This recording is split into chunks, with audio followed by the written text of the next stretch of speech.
There is a behavior that nearly every human being engages in, and nearly every human being despises themselves for. We call it procrastination, the act of delaying a task despite knowing that the delay will make things worse. And the prevailing narrative about why we do it is that it is a personal moral failing, a lack of willpower, a character flaw that separates the disciplined from the weak. This explanation is technically satisfying in its simplicity and almost completely wrong at the same time. Procrastination is not a bug in your brain's operating system. It is a feature, one that served your ancestors so effectively that evolution preserved it for hundreds of thousands of years. So let us actually examine what procrastination is at the level of neurobiology and evolutionary psychology and see what is really driving this behavior, because the answer takes us through the architecture of the human brain, the environment in which that brain was shaped, and the fundamental mismatch between the world we evolved for and the world we now inhabit. What emerges from this is not a self-help framework for overcoming procrastination. It is something considerably more useful, an understanding of why your brain has been working exactly as designed, even when it feels like it is sabotaging your life. First, you have to understand the basic neurological conflict that produces procrastination, because the entire phenomenon exists at the intersection of two brain systems that evolved at radically different points in our evolutionary history. On one side sits the prefrontal cortex, the most recently evolved region of the human brain, responsible for planning, impulse control, delayed gratification, and what neuroscientists call executive function. This is the part of your brain that can hold a long-term goal in mind, weigh future consequences against present desires, and override an immediate impulse in service of a later reward. The prefrontal cortex reached something close to its modern form roughly 200,000 to 300,000 years ago, which, in evolutionary terms, makes it an almost brand new piece of biological machinery.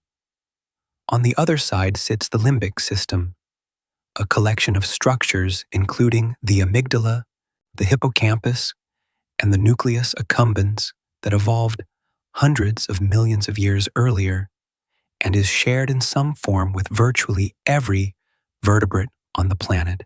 The limbic system processes emotion, threat detection, reward seeking, and the basic drives that keep an organism alive. When your limbic system detects something aversive, a task that feels difficult, uncomfortable, or uncertain, it generates an immediate emotional response designed to push you away from that stimulus. This response is not rational in the way your prefrontal cortex understands rationality. It is fast, automatic, and calibrated for a world in which hesitation in the face of a threat could mean death. Procrastination at the neurological level is what happens when the limbic system's aversion signal overpowers the prefrontal cortex's long-term planning signal. You know the task matters. You know the deadline is approaching, but the emotional weight of starting, the discomfort, the uncertainty, the fear of doing it inadequately triggers an escape response, and the limbic system wins the negotiation. Neuroscientist Timothy Feichel of Carleton University has spent more than 2 decades studying this exact dynamic, and his research points to a conclusion that genuinely reframes the entire discussion. Procrastination is not a time management problem. It is an emotion regulation problem, but understanding the neurological mechanism only answers half the question. The deeper question is why the limbic system is calibrated this way in the first place. Why would evolution produce a brain in which the rational planning system so reliably loses to the emotional avoidance system? The answer lies in the environment in which the human brain evolved, an environment that barely resembles the one most of us live in today. For roughly 95% of human history, from the emergence of Homo sapiens around 300,000 years ago until the agricultural revolution roughly 12,000 years ago, humans lived as hunter-gatherers in small, mobile bands of perhaps 30 to 150 individuals. In that world, the temporal horizon of decision-making was measured in hours or days, not months or years. A hunter-gatherer did not have quarterly reports, retirement accounts, or multi-year degree programs. The problems that demanded prefrontal cortex intervention were immediate and concrete: where to find water, how to coordinate a hunt, whether to relocate the camp before the rainy season arrived. In this environment, the limbic system's aversion response served a genuinely adaptive purpose. If a particular location triggered fear, perhaps because a predator had been spotted there or the terrain was treacherous, that emotional pushback kept the individual alive. If a food source had previously made someone sick, the limbic system's disgust response prevented a repeat of that mistake. The system was tuned to prioritize safety and energy conservation, because in a world of genuine scarcity and genuine danger, those were the correct priorities. Anthropologist James Suzman, who spent years studying the Juhwansi hunter-gatherers of southern Africa, documented that these groups typically spent only about 15 to 20 hours per week on subsistence activities. The rest of the time was devoted to rest, social bonding, and what we would now call leisure. In an ancestral context, the drive to conserve energy and avoid unnecessary effort was not a flaw. It was a competitive advantage. Now, let us bring the concept of temporal discounting into this discussion, because this is where things become considerably more nuanced. Temporal discounting is the psychological phenomenon by which humans, and, as it turns out, virtually every animal ever tested, value immediate rewards more highly than future rewards, even when the future reward is objectively larger. If offered a choice between receiving $10 today and receiving $15 in a month, a substantial proportion of people will choose the $10 today.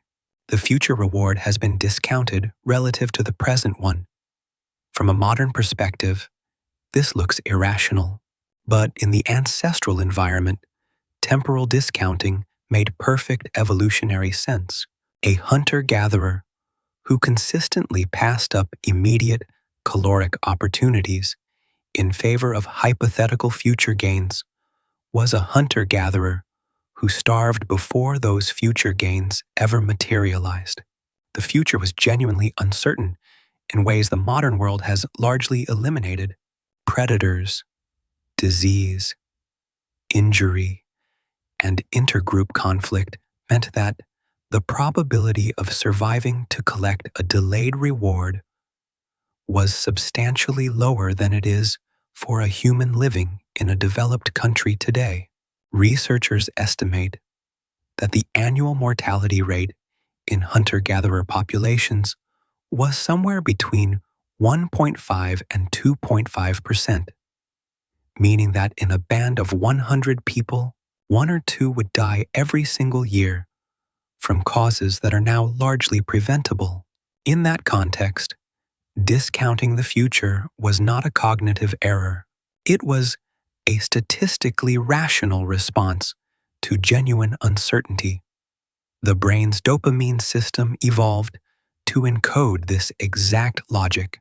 Dopamine is not simply a pleasure chemical. It is more accurately described as a learning signal that tags experiences with motivational significance. When the brain encounters a cue associated with a potential reward, dopamine neurons in the midbrain fire in proportion to the expected value of that reward, discounted by how far in the future it will arrive. The further away the reward, the weaker the dopamine signal. This is not a malfunction. It is the brain's way of computing present value in a world where the future was never guaranteed. It is also worth noting that humans are far from the only species that exhibits what we might call procrastination-like behavior. Pigeons, when placed in experimental conditions where they must choose between an immediate small reward and a delayed larger reward, consistently favor the immediate option, of finding replicated so many times in behavioral economics that it has become a foundational principle of the field. Rats show the same pattern. Even chimpanzees, our closest living relatives, will reliably choose 2 bananas now over 3 bananas later, despite the objective inferiority of that choice. The genuinely interesting implication here is that temporal discounting and the preference for immediate gratification are not modern human inventions. They are deeply conserved features of the vertebrate nervous system, stretching back tens of millions of years. Psychologist Walter Mischel's famous marshmallow experiments at Stanford University in the late 1960s and early 1970s are often cited as evidence that the ability to delay gratification predicts life success, and the longitudinal data does support that correlation. But what is less frequently discussed is that the children in those experiments who struggled to wait were not broken. They were displaying the default setting of a brain that evolved in an environment where waiting was genuinely risky. The children who succeeded at waiting had simply learned to override that default, a skill that requires specific environmental conditions and, notably, a degree of trust that the delayed reward will actually materialize. Let us now bring the modern environment specifically into this conversation, because this is where the evolutionary mismatch becomes genuinely punishing. The human brain spent roughly 290,000 years adapting to a world of immediate feedback, concrete threats, and short time horizons.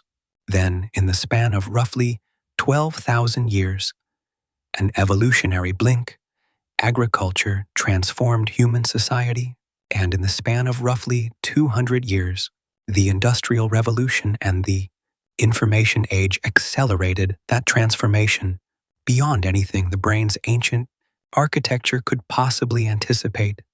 The modern knowledge worker sits in front of a screen and is asked to perform tasks that are abstract, cognitively demanding, and whose rewards are separated from the effort by weeks, months, or even years. Write this report, study for this exam, build this business.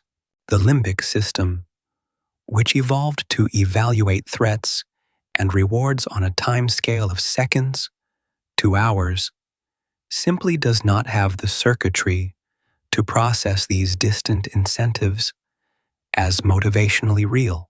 A deadline 3 weeks away registers in the brain's emotional architecture as something roughly equivalent to not currently relevant. It is only when the deadline draws close, when the threat of failure becomes immediate and concrete, that the limbic system finally engages, flooding the brain with the stress hormones that provide the motivational urgency to act. This is why procrastination follows such a predictable pattern. The task is assigned. The deadline is distant. The limbic system sees no immediate threat. so it does not mobilize the stress response needed to overcome the task's aversive qualities. Days pass. The prefrontal cortex, aware of the approaching deadline, generates increasing anxiety.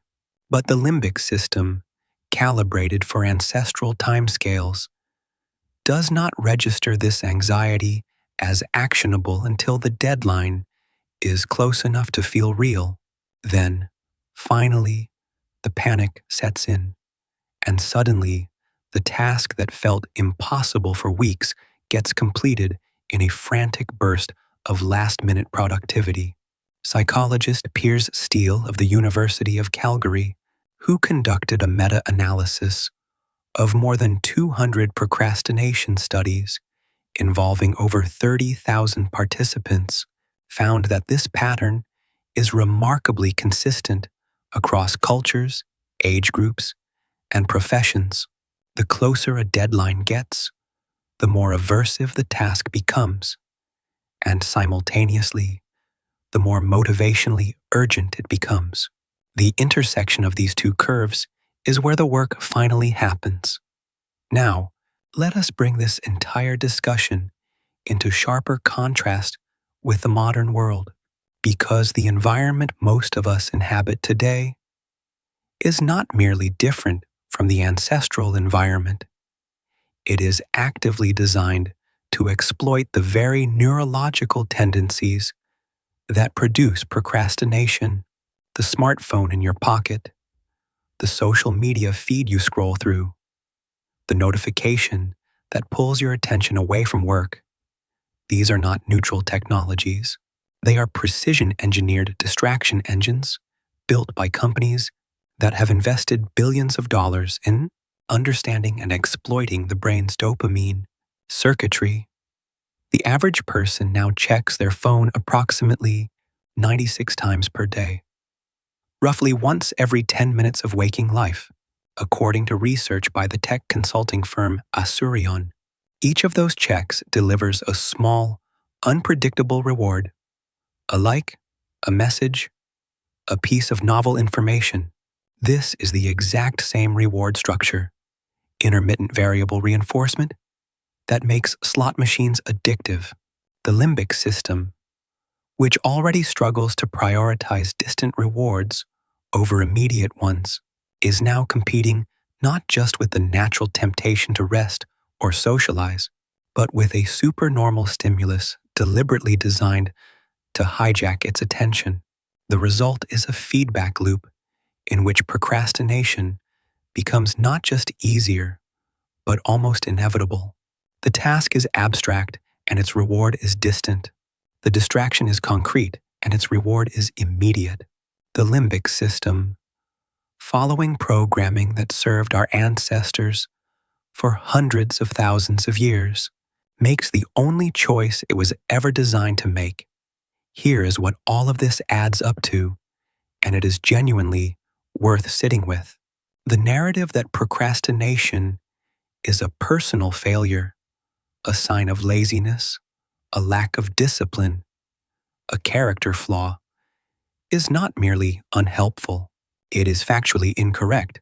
Procrastination is the entirely predictable output of a brain that was optimized for a world that no longer exists, placed into an environment that actively punishes its most deeply ingrained survival mechanisms. Your brain is not broken. It is working exactly as evolution designed it to work. It is simply being asked to perform tasks for which it was never built, in an environment that was never anticipated. This does not mean that procrastination is harmless or that nothing can be done about it, but understanding it as an evolutionary adaptation rather than a moral failing genuinely changes the approach to managing it. The solution is not to berate yourself for lacking willpower, a strategy that, as Feichel's research has shown, reliably makes procrastination worse by adding shame to the emotional load the limbic system is already trying to escape. The solution lies in understanding that the limbic system responds to immediacy. not importance. Breaking large, abstract, distant tasks into small, concrete, immediate actions. Actions whose completion generates a near-term reward signal is not a productivity hack. It is a workaround for an operating system that was never designed to run the software the modern world demands. Looking back across this entire arc, from the savanna to the smartphone, from the hunter-gatherer band to the open-plan office, what emerges is not a story of human weakness, but of human mismatch. The ability to override immediate impulses in service of long-term goals is one of the prefrontal cortex's most remarkable achievements. But it is an achievement that requires enormous cognitive energy, precisely because it goes against the grain of millions of years of neural evolution. The fact that most people struggle with procrastination is not evidence that most people are deficient. It is evidence that most people are human, carrying a brain that was forged in a world of immediate dangers and immediate rewards, now navigating a world of distant deadlines and abstract consequences, doing its best with equipment that was designed for an entirely different life. For hundreds of thousands of years, the human brain's tendency to avoid unnecessary effort and prioritize immediate experience over future planning was not a liability. It was the very mechanism that conserved enough energy to keep our ancestors alive through scarcity, through danger, through the relentless uncertainty of a world that made no promises about tomorrow. The procrastination you feel today is not a malfunction of that ancient machinery. It is the echo of a survival strategy so successful that it carried your entire lineage across the millennia and delivered you, against genuinely staggering odds, to a desk where the most pressing threat is an unopened email.